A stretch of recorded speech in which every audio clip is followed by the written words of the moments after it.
Welcome into Bengals Breakdown by Chat Sports. I am Tom Downey. We're about to break down the rookie minicamp winners and some losers mixed in there as well. Before that, though, we are in a sub-battle this week against our Ravens Rundown. That's hosted by Tyler Jones, and I would like nothing more than to beat Tyler at this battle. And remember, the more subscribers we get, the more videos we're able to do for you guys here on our Bengals channel. So hit that free subscribe button right now.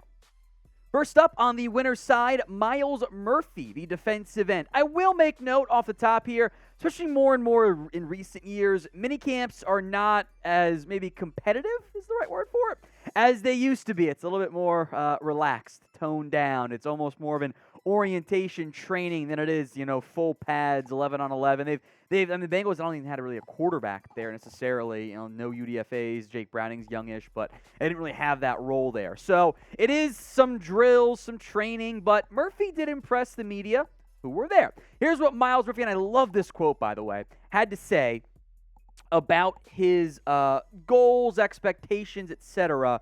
early on in his career for Cincinnati. You earn your stripes at the bottom of the totem pole. Bonus points for getting the stripes part right. I'm there now, and I got to do what I got to do to get the respect of my teammates. Every one of those guys that I'm sitting next to, they were first-year players at one point.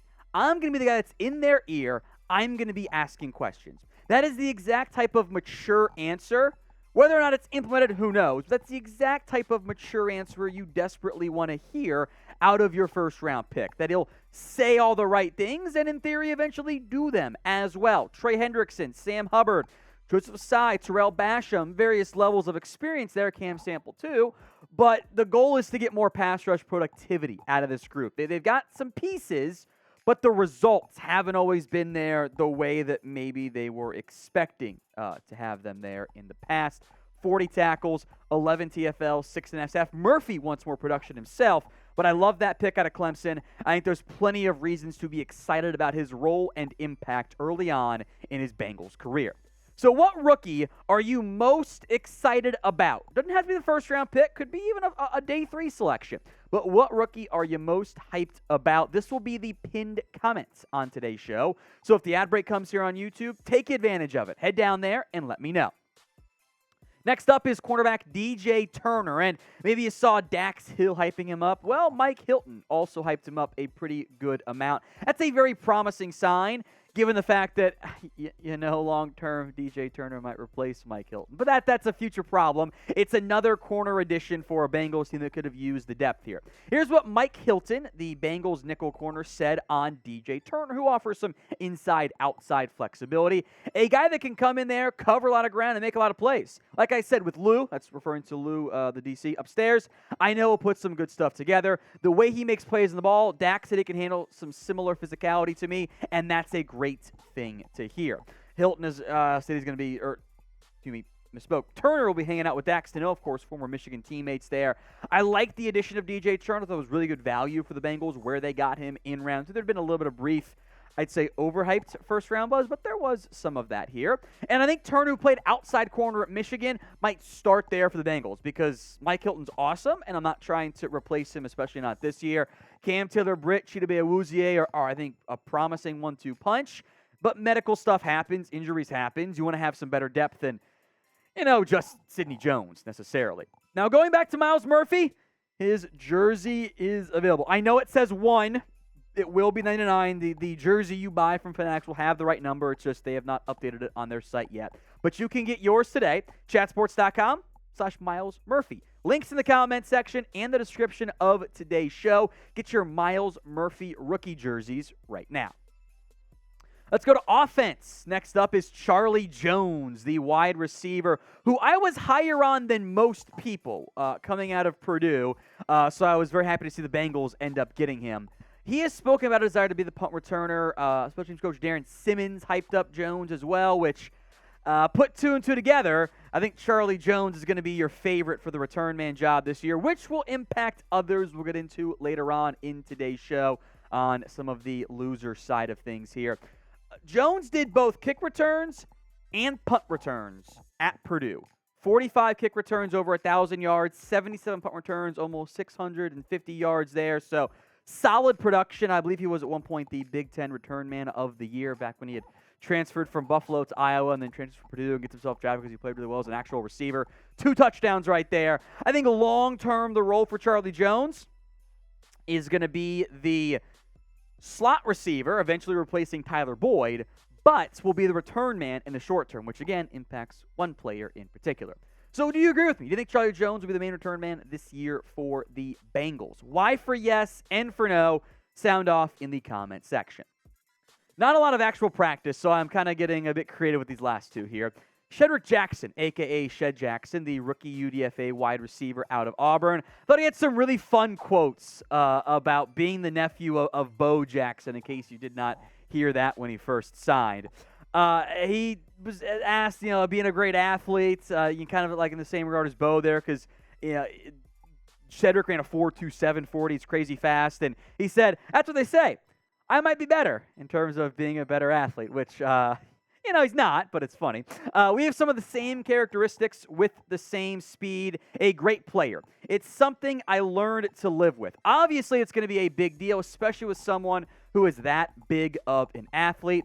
I don't think it's any added pressure. I just worry about about what I've got to do to get better. So a great answer there from Shedrick Jackson, who he faces a pretty steep path to making this roster, but maybe he can show some flashes, be a practice squad guy. You can't teach sub 4.3 speed. That is a very valuable trait and skill to have. Finally, Joe Burrow, who wasn't at rookie minicamp. Tom, what are you doing? Exactly. I know he wasn't there, but Joe Burrow once again did some awesome things for the community, paid for the mental health expenses of 20 families at Cincinnati Children's Hospital, which I think is pretty cool and pretty awesome. So I wanted to give Joe Burrow some love here. And if you want to do the exact same thing, type 9 in the comment section to show Joe Burrow some love and give him some praise for just being a pretty cool guy and doing some awesome things around Cincinnati. Let's go to the losers. Another player not there. Trent Taylor. This ties directly back into the Charlie Jones conversation. Jones is going to be your main punt returner. He's going to make this roster. If Andre Yoshivas potentially makes this roster as well, that's 5 wide receivers.